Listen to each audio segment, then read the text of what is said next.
ಇದು ಭಾರತ, ಹಬ್ಬಗಳ ದೇಶ. ಇಲ್ಲಿ ದೀಪಾವಳಿ ಬೆಳಕಿನ ಹಬ್ಬ, ಆದರೆ ಹೋಳಿ ಬಣ್ಣಗಳ ಹಬ್ಬ.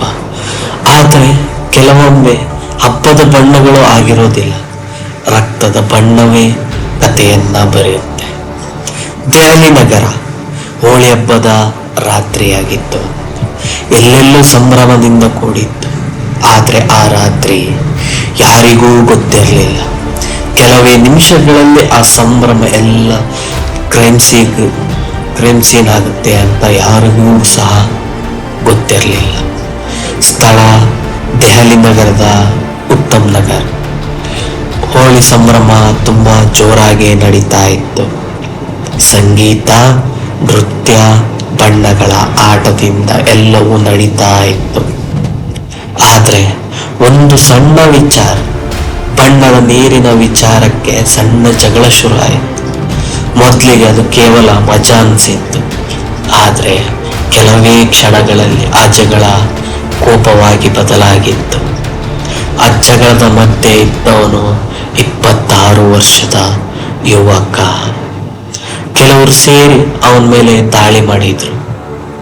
ಕೋಲುಗಳು, ಕಬ್ಬಿಣದ ರಾಡ್ಗಳಿಂದ ಅವನ ಮೇಲೆ ಕ್ರೂರವಾಗಿ ಹಲ್ಲೆ ನಡೆಸಿದ್ರು. ಹೋಳಿ ಹಬ್ಬದ ಬಣ್ಣಗಳ ಮಧ್ಯೆ ರಸ್ತೆಯ ಮೇಲೆ ರಕ್ತ ಸುರಿಯಲು ಶುರು ಆಯಿತು. ಕೆಲವೇ ಕ್ಷಣಗಳಲ್ಲಿ ಅವನು ನೆಲಕ್ಕೆ ಬಿದ್ದೇ ಬಿಟ್ಟ. ಅಲ್ಲಿ ಜನರು ತಕ್ಷಣ ಅವನನ್ನ ಆಸ್ಪತ್ರೆಗೆ ಕರ್ಕೊಂಡೋದ್ರು.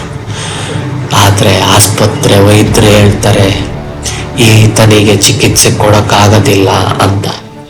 ಇನ್ನು ಕೆಲವೇ ಕ್ಷಣಗಳಲ್ಲಿ ವೈದ್ಯರು ಒಂದು ಮಾತು ಹೇಳಿದ್ರು, ಅವನು ಬದುಕಿಲ್ಲ, ಅವನ ಪ್ರಾಣ ಪಕ್ಷಿ ಆರೋಗಿದೆ ಅಂತ. ಪೊಲೀಸ್ ತನಿಖೆ ಮಾಡ್ತಾರೆ. ಈ ಘಟನೆ ದೆಹಲಿ ನಗರವನ್ನ ಬೆಚ್ಚಿ ಬೀಳ್ಸಿದ್ದೆ ಅಂತ ಹೇಳ್ತಾರೆ.